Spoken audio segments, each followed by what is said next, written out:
Mesdames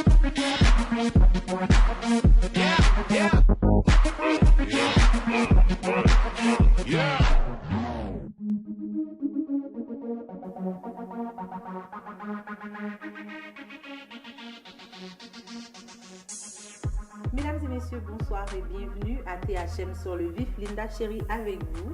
Aujourd'hui dans nos studios, on reçoit un invité très spécial. Il est de passage à Montréal et il a décidé de nous rendre une petite visite. Avocat, politicien, citoyen engagé. Autant de chapeaux pour un seul homme. Je vous le présente, Maître Newton Saint-Just. Bonsoir Maître. Bonsoir Madame Linda, bonsoir à tous nos compatriotes qui vivent à Montréal. Et c'est un plaisir d'être dans vos murs. Et j'en profite pour remercier tous ceux qui ont rendu possible ce voyage, ce passage à Montréal. Et les dirigeants de la 13e option, il y a M. Éric Joseph qui est là, il y a Mme Midi et aussi qui, je dirais, fusionne momentanément Miss Black Beauty et 13e option pour coordonner ce voyage. Donc, merci et à tout ce beau monde qui nous a permis d'être là. Je vous ai entendu rire un petit peu lorsque je vous ai présenté. Est-ce que j'ai manqué quelque chose? Vous avez peut-être trop dit. Oh, on en dit jamais trop. L'avocat, ça me suffit. Le citoyen engagé aussi, ça me suffit. Donc, je n'ai pas besoin de trop de qualificatifs. Bon, écoute, on dit souvent que l'homme est une bête politique. Donc, quel que soit le milieu dans lequel on travaille, on se retrouve de près ou de loin mêlé à la politique. Quand je regarde votre CV, je vois que vous avez quand même travaillé assez près de ce milieu-là. Je suis dans le milieu. Bon, c'est ça, exactement. Mais parlez-nous un petit peu de votre parcours, parce que bon, il y a des gens qui vous connaissent, mais on aimerait vraiment que la présentation vienne de vous. En quelques mots, je suis Newton Louis Saint-Just, donc j'ai deux prénoms, Newton Louis, et puis le nom de famille c'est Saint-Just. Je suis né le 21 février 1976 à Port-au-Prince. J'ai fait mes études primaires en 2 temps. C'était à Philadelphie et à l'École nationale République du Paraguay que beaucoup d'Haïtiens connaissent. Et puis ensuite, je me suis rendu au lycée Jacques Dessalines, à la faculté de droit, à l'INAGUE pour les sciences politiques. Donc je suis avocat de profession, avocat militant. Je dirais militant indépendant des droits de l'homme. Et parce que nous autres, nous avons compris que la bataille pour les droits de l'homme doit se faire à un autre niveau, c'est-à-dire au niveau de la lutte contre la corruption, parce que pour nous autres, la corruption, c'est une violation des droits sociaux et économiques du peuple haïtien, de tout peuple d'ailleurs. Donc, en gros, c'est moi, c'est ça, avocat. J'aimerais que vous reveniez un petit peu sur que vous avez compris que la lutte, c'est une lutte aussi contre la corruption. Quand vous parlez de corruption, voyez-vous la corruption au niveau économique? Parce que bon, on sait qu'on entend des scandales un petit peu partout. Ce n'est pas quelque chose qui ne se passe qu'en Haïti. On entend des choses comme ça ici au Canada, on l'entend aux États-Unis. Est-ce que vous croyez vraiment que cette lutte va aboutir ou s'il y a un moyen de détourner tout ça? Alors, nous avons compris que le vrai problème d'Haïti, c'est le problème de la corruption. La corruption, c'est un rapport avec l'État, avec l'appareil de l'État. C'est-à-dire, depuis que ce pays existe, les dirigeants ont toujours confondu le bien public avec leur propre personne. Eh bien, c'est la source de la corruption, c'est cette conception du pouvoir, ce rapport avec le pouvoir, de considérer les caisses publiques comme les caisses privées, comme son affaire personnelle. Ça a toujours existé, la corruption, mais aujourd'hui, ça prend des proportions vraiment compliquées. Maintenant, certainement partout, la corruption existe. Mais ce qui nous intéresse, nous autres comme avocats, c'est que nous avons des lois qui condamnent, qui punissent la corruption. Il faut qu'elles s'appliquent parce que la lutte contre la corruption, c'est une sorte de garde-fou pour nous autres citoyens. Parce que ce qui nous intéresse en tant que citoyen, c'est de savoir que nos taxes, c'est de savoir que les fonds publics sont destinés à des services publics, non pas personnels, non pas pour satisfaire les besoins des dirigeants, mais les besoins de la collectivité. Donc c'est une lutte qui va prendre le temps qu'il faudra, c'est sûr, mais nous ne pouvons pas parler développement sans combattre la corruption. D'ailleurs, aujourd'hui on parle de Mathieu, on parle de catastrophes naturelles, on parle de l'incapacité de l'État haïtien à venir en aide aux citoyens haïtiens. Mais le premier problème, c'est parce que depuis tout temps, nous avons dilapidé les fonds de l'État. Okay. Et aujourd'hui, ce sont les citoyens qui en payent les conséquences. Ok. Mais j'aimerais qu'on s'attarde un petit peu à ce problème parce que nous avons comme l'impression que la corruption au niveau d'Haïti n'est pas seulement une corruption gouvernementale, c'est aussi une mentalité. Parce qu'on voit les choses évoluer dans la politique et on a l'impression que si on veut se faire élire, il faut payer pour se faire élire. Mais est-ce que le peuple n'est pas un petit peu complice de cette corruption? C'est un constat correct. Et vous savez que le plus gros problème avec la lutte contre la corruption, c'est la mentalité des citoyens. Si pour le citoyen, voler l'État n'est pas voler, et c'est sur ces citoyens-là qui seront peut-être à la tête de l'État demain. Donc la mentalité de la corruption, c'est la première chose à combattre.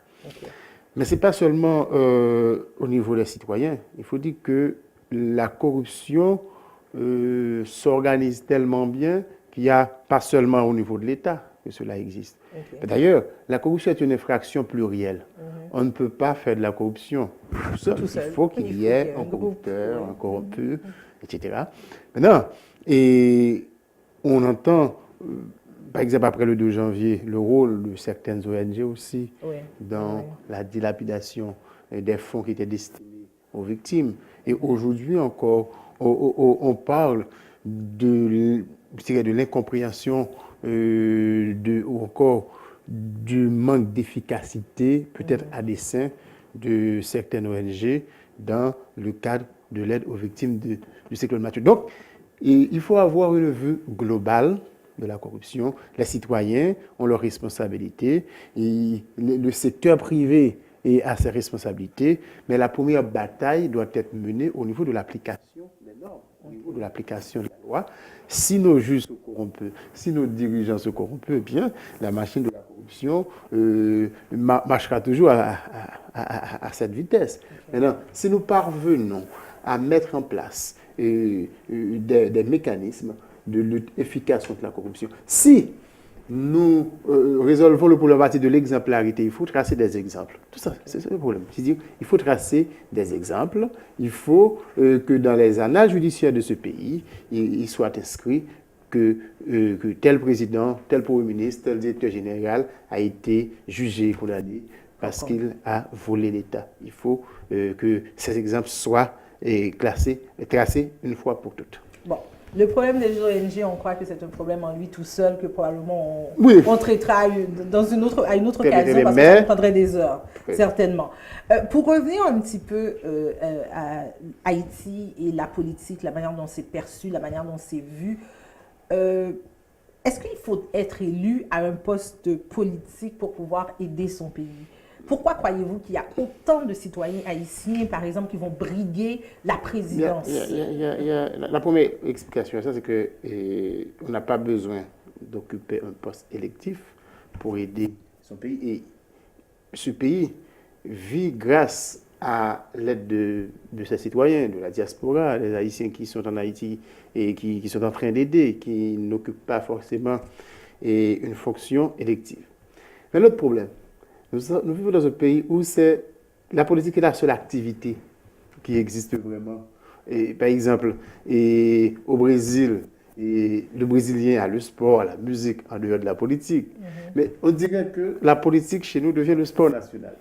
et de fait, il y a des musiciens qui abandonnent la musique pour venir s'enrichir de la politique.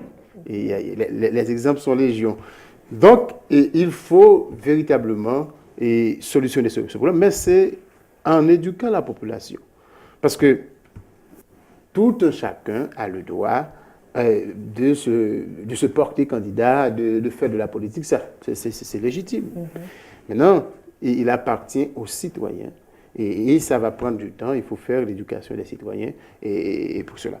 Et l'autre problème aussi, la politique en Haïti, c'est la meilleure façon de s'enrichir. Parce que c'est toujours le problème de la corruption. Les gens vont se faire élire. Par exemple, quelqu'un qui est candidat à un poste électif, un député, il ne va pas pendant 4 ans toucher 100 000 dollars américains, mais il investit autant d'argent pour décrocher ce titre, ce poste. Donc, ça veut dire que, quelque part... Il veut récupérer son investissement. Très bien. Donc, mais aussi, il faut dire que le problème de mentalité aussi, le citoyen vous dit, lorsque vous avez été ministre ou député, et puis demain on vous voit là, vous n'avez pas de voiture, le citoyen vous dit, bon, alors on est comme ça que tu es ministre, que tu es député, mais là, marche à pied. Donc, partout, il faut combattre cette mentalité. Oui, c'est ça. C'est vraiment, oui, quand on parle, on voit que c'est un problème de mentalité, oui. Certainement. Bon, on sait que vous êtes ici à Montréal sur invitation d'un organisme qui s'appelle 13e Option. On va bien sûr parler tout à l'heure avec les organisateurs. Bon, écoutez, on va prendre une toute petite pause et puis on va parler un petit peu plus de la raison de votre implication dans cet organisme. Bonjour, ici Jean Fils-Aimé. J'ai le plaisir d'animer à cette antenne une émission d'analyse politique intitulée Point de rupture. Point de rupture, là où ceux qui font la politique répondent aux questions des citoyens qui subissent la politique. Point de rupture sur THM, la télé à votre image. Je vous y attends.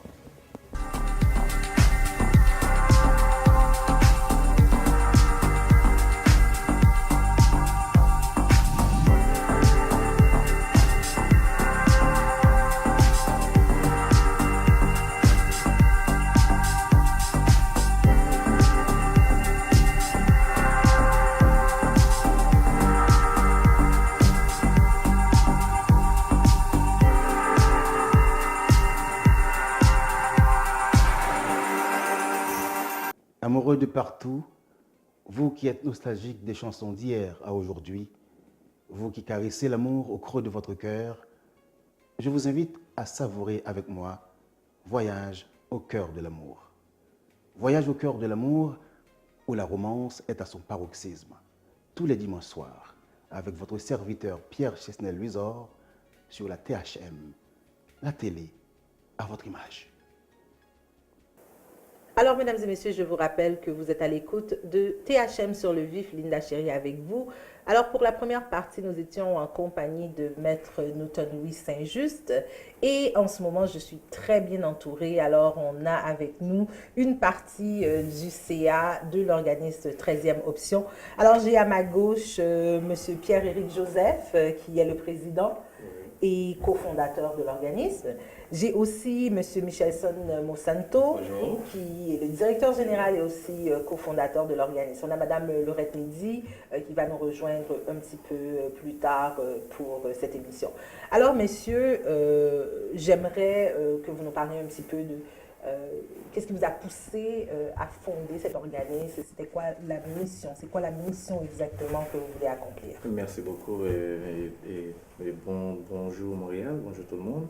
L'organisation 13e Option pour le développement, c'est une organisation qui a été créée en 2013 à base de non lucratif. Donc, nous avons toute une chaîne, une bande de...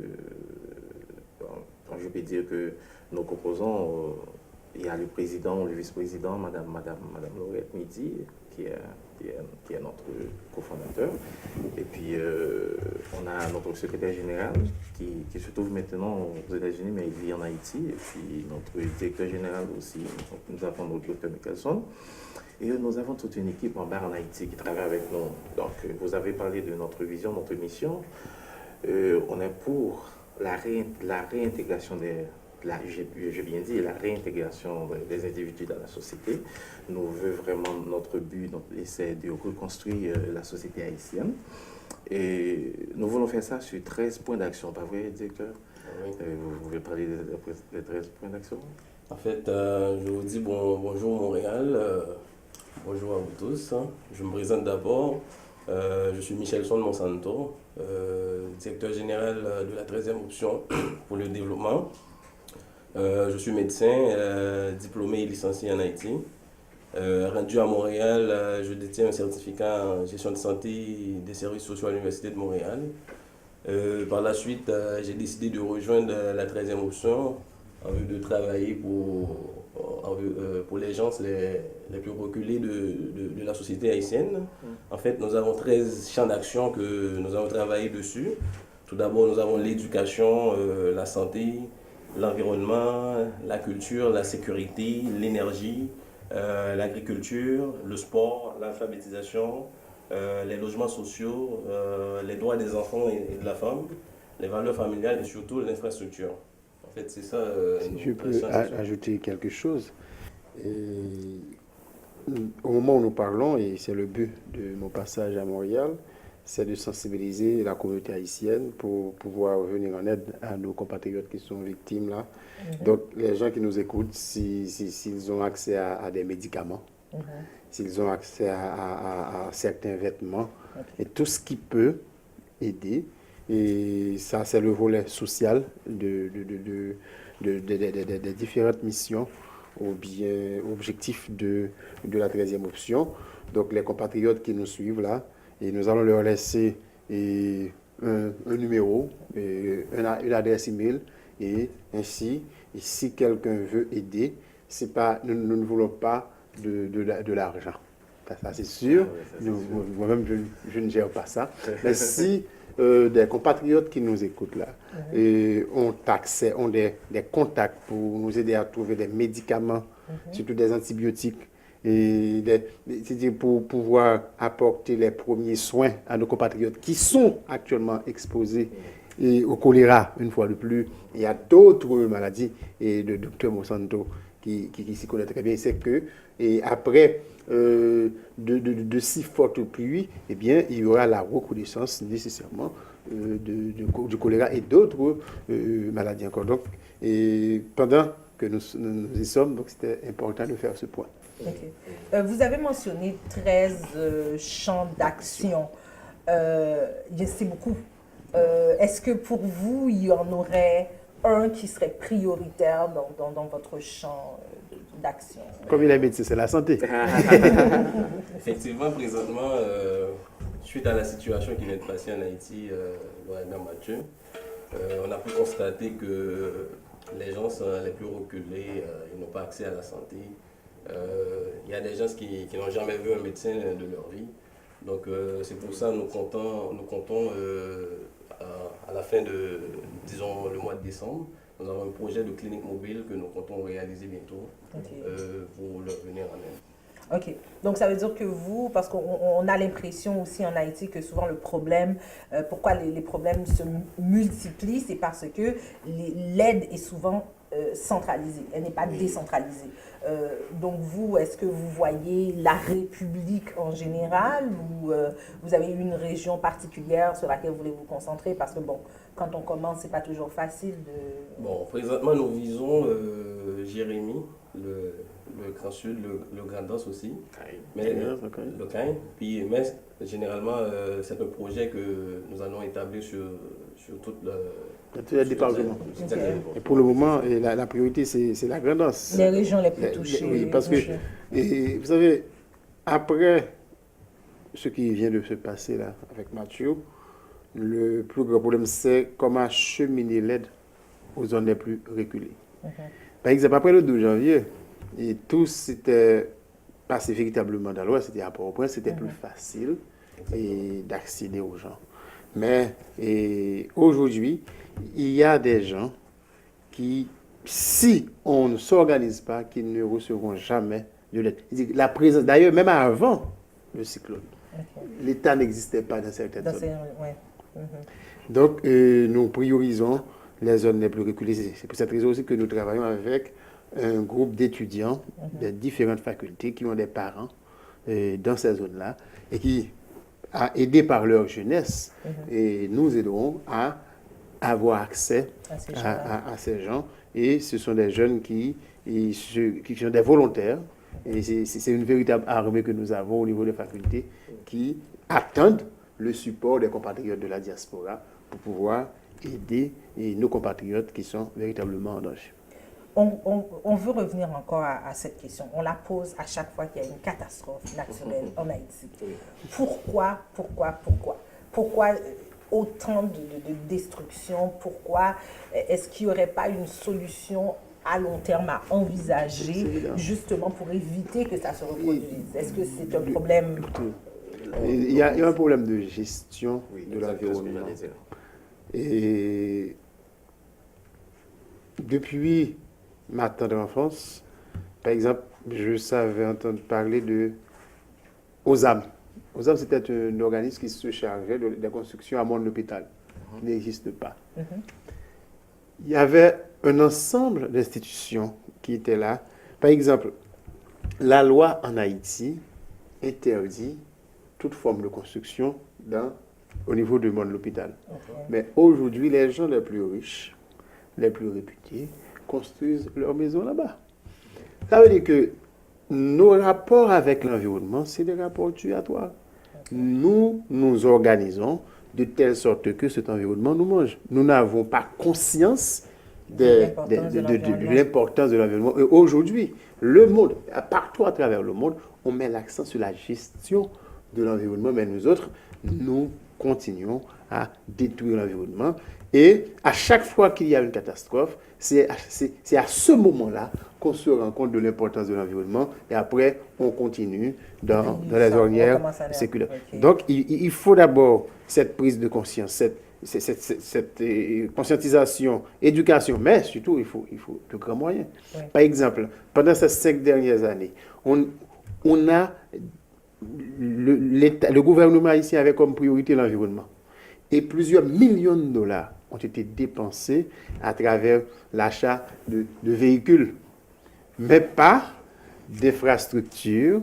Et il n'y a aucun projet véritablement de prise en charge, de gestion de nos bassins versants, etc. Donc, il faut maintenant, à côté de l'éducation des citoyens, il faut investir dans l'environnement.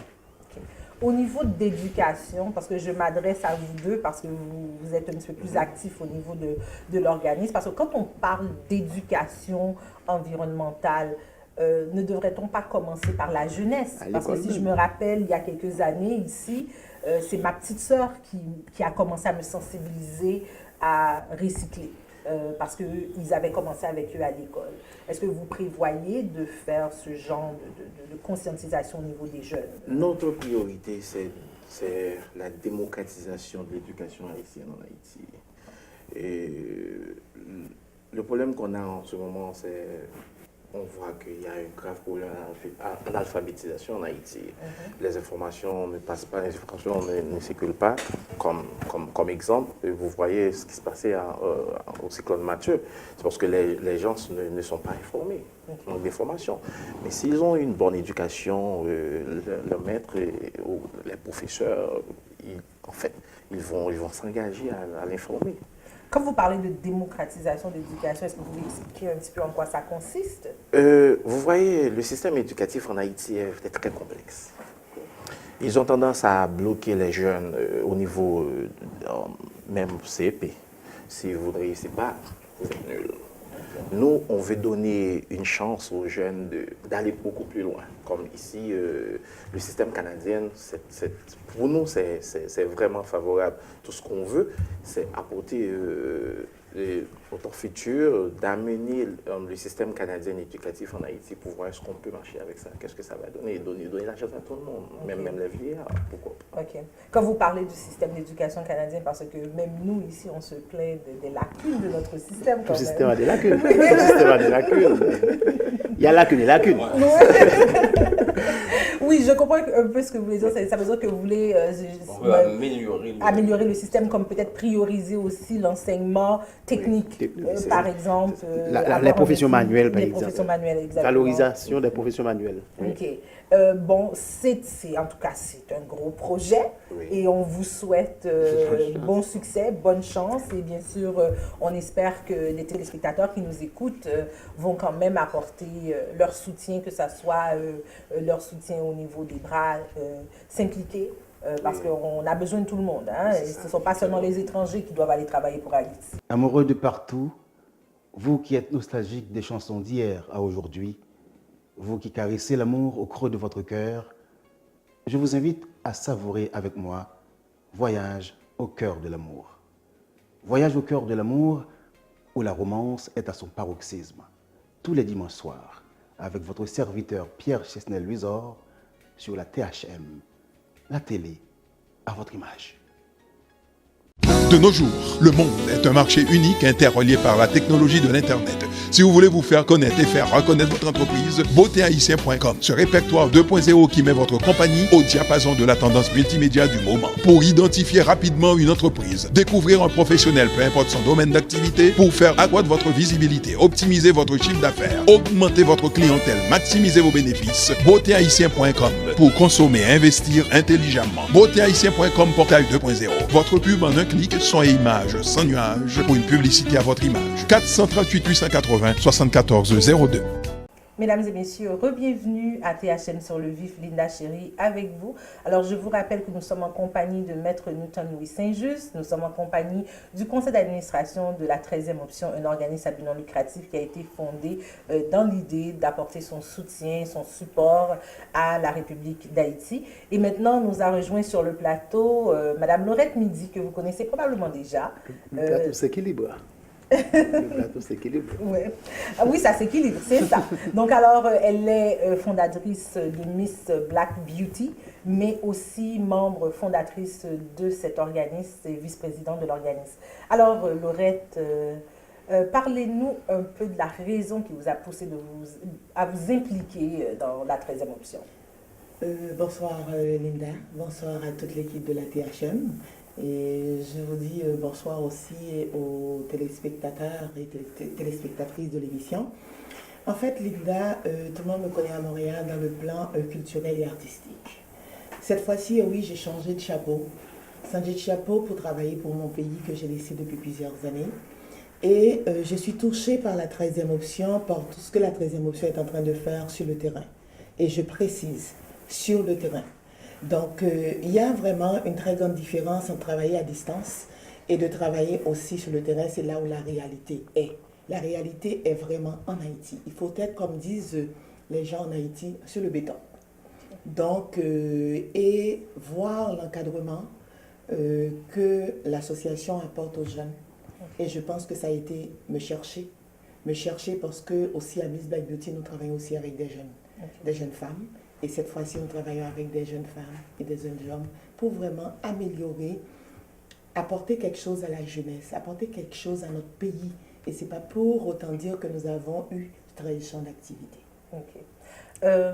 Alors, Maître Newton Saint-Just, vous êtes l'avocat de cette organisation. Comment vous vous impliquez dans la 13e option?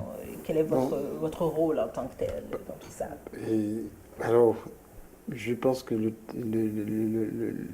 le poste d'avocat de la 13e option est un peu mal choisi parce que je fais un peu de tout. Ah. Et en principe, nous sommes d'abord impliqués pour que l'organisation puisse avoir un statut légal en Haïti. Et ce qui est fait. Maintenant, nous donnons à travers l'organisation une assistance judiciaire gratuite à ceux qui ne peuvent pas se payer les services d'un avocat. Et nous participons aussi dans le travail de mobilisation des consciences et de conscientisation. Nous faisons aussi un travail de communication au niveau de la 13e option. Donc c'est pour cette raison que je vous dis que ce n'est pas seulement l'avocat de la 13e option qui est là. Ce n'est pas le côté légal seulement. Il faut vendre aussi nos idées OK. Parce que ce que les jeunes de la 13e option peuvent constater, c'est, je dirais, la déchéance des familles en Haïti. Et nous voulons véritablement encadrer les jeunes parce qu'aujourd'hui, à chaque catastrophe, il y a une certaine dégringolade au niveau des valeurs. Il y a des foyers qui sont détruits, par exemple. Et déjà, on a remarqué des parents laisser le sud de la Grand'Anse pour se rendre à Port-au-Prince et pour trouver quelque part dormir ou manger. Donc, ce sont les foyers qui se brisent et comme ça. Donc, lorsque vous voyez les 13 champs et les 13 domaines dans lesquels nous voulons intervenir, c'est véritablement les domaines dans lesquels on construit, à partir desquels on construit un pays. La santé, l'éducation, la jeunesse. On ne peut rien faire sans la jeunesse. Donc, nous, comme nous l'avons déjà fait comme nous le faisons déjà depuis près de 5 ans, nous assistons ceux qui ne peuvent pas se payer certains services. Maintenant, avec la 13e option, j'ai de nouvelles options, à savoir, ce n'est pas seulement le champ judiciaire. Je peux, par exemple, au moment où nous parlons, nous préparons là pour envoyer des médicaments à nos compatriotes. Donc, je suis maintenant de la santé grâce à la 13e option. Monsieur Joseph, on sait que c'est quand même une jeune organisation. Oui. Est-ce que vous prévoyez, parce qu'on sait que, comme on dit souvent le proverbe en créole, ensemble, nous faut. Oui. Est-ce que vous prévoyez vous associer à d'autres organismes pour C'est déjà fait. On est en train de travailler avec plusieurs d'autres organisations gouvernementales. Et donc, c'est un enchaînement. Ok, c'est un enchaînement. Oui. Bon, il y a une question que j'aurais voulu poser au médecin du groupe, Oui. mais je vais quand même la poser. Posez-la à l'avocat. Peut-être qu'il va nous crier la réponse. On reprochait souvent dans la communauté haïtienne que les médecins étaient plus ou moins des êtres à part, parce qu'on a vu que les premiers coopérants qu'on a vraiment connus au niveau médical en Haïti ne sont pas des Haïtiens, ne sont pas des médecins haïtiens, ce sont des médecins cubains qui venaient donner de leur temps, et souvent ça installait une certaine tension entre le médecin qui lui avait son cabinet en ville et qui n'avait plus de clientèle parce que les gens allaient voir le médecin cubain. Est-ce que ça tend à changer maintenant en Haïti? Oui, c'est ce qu'on fait au niveau de la 13e option. Nous avons pas mal des étudiants qui étudient en République dominicaine, des étudiants haïtiens, qui se trouvent maintenant au sein de la 13e option pour travailler, surtout à travers les interventions des cliniques mobiles qu'on va y avoir bientôt en Haïti. Ce sont les médecins. Le problème que vous venez de poser, c'est d'abord un problème d'accès à la santé. Et vous savez qu'on a moins de médecins pour 10 000 habitants. C'est très grave.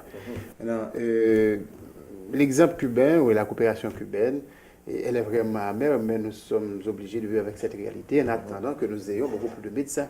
Donc le problème, c'est il faut former, il faut avoir beaucoup plus de médecins, pas seulement des médecins, mais des travailleurs au niveau de la santé. Parce que avoir un médecin sur après 6 ans, après 7 ans, ça prend du temps. Maintenant, il nous faut des infirmières, il nous faut des techniciens à tous les niveaux. Et comme notre médecin travaille en matière de gestion de la santé, donc il nous faut, lorsque vous parlez de santé, c'est un tout, mais il y a aussi le côté éducatif. Il faut apprendre à l'haïtien, dès son plus jeune âge, comment se comporter, comment avoir le contrôle de son corps, comment connaître son corps, parce que prévenir vaut mieux que guérir. Oui, c'est ça. Bon, Madame Midi, au niveau, parce que tout à l'heure nous avons parlé d'un appel à tous quand même, des gens qu'on inviterait à collaborer avec l'organisme 13e option. Est-ce que vous voulez peut-être nous donner les informations au niveau des numéros de téléphone, des adresses courriels, le site internet? Donc, il y a un site internet actif. Les gens pourraient visiter le www.13eoption.org. 13 option.th.org,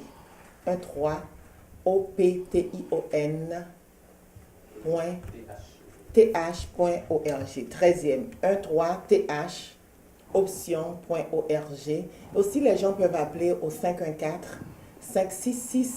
514-566-8278, 514-566-8278. 8278 et il y a des gens, des bénévoles qui sont disponibles pour aller chercher les dons que les gens veulent nous donner pour apporter en Haïti. Et je tiens aussi à souligner, Linda, il y aura, c'est-à-dire cette année pour les jeunes, la caravane de l'espoir du Père Noël fait par 13e option dans les zones les plus défavorisées. Alors, mesdames et messieurs, c'était THM sur le vif. Alors, avant de partir, on aimerait savoir si nos invités auraient un dernier mot pour nos téléspectateurs. Madame Donc, Moudi. je pourrais dire aux gens de n'oublier pas, malgré des années à l'extérieur, de venir en aide à Haïti, de donner un coup de bain à Haïti. Ensuite, il faut peut-être aller sur le terrain apporter de l'aide. Docteur Monsanto. Je remercie tout le monde, tous les téléspectateurs, d'avoir pris du temps pour nous écouter, pour nous regarder. En fait, nous sommes prêts pour le partenariat. Nous attendons vos dons. Nous vous disons encore merci. À la prochaine. Monsieur Joseph. Merci Canada. Et comme j'ai dit, comme dit notre devise, l'union fait la force. Allons à la rencontre des autres en Haïti. Je vous attends. C'est Haïtien qui peut aider Haïti. C'est Haïtien qui peut aider Haïtien. Donc, nous avons tous les compatriotes, nous avons un téléphone, nous avons un adresse email. Tout ça, nous sommes capables de voir les compatriotes, soit à travers la 13e option, soit à travers n'importe quelle autre organisation. Il y a bienvenue parce que je dis à Haïti besoin de toute petite Léo. Alors, c'est ça. Vous avez entendu. Le message est passé, j'espère. C'est tout pour cette émission de THM sur le vif. On vous remercie d'avoir été des nôtres. Alors, je vous rappelle que nos invités aujourd'hui, c'était Maître Newton Louis Saint-Just. Nous avions aussi le conseil d'administration de 13e option, un organisme à but non lucratif qui œuvre pour changer les choses en Haïti. Alors, on vous invite à aller voir leur site internet qui est bien sûr www.13thoption.org. C'est Linda Chéri qui vous dit merci et à la prochaine.